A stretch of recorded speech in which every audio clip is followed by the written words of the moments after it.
Ayan, ito po yung mini studio ko mga kabalikat. Dito po ako nagla-live. Ito ako nagla-live sa YouTube, sa aking YouTube channel. Ayan po.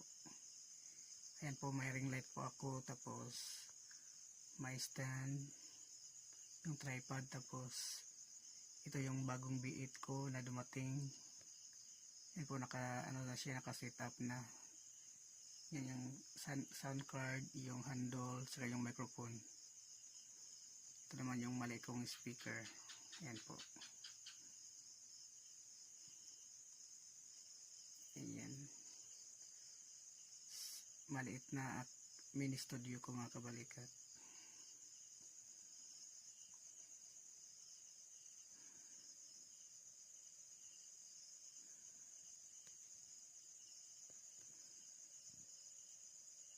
Ayan po. Thank you so much sa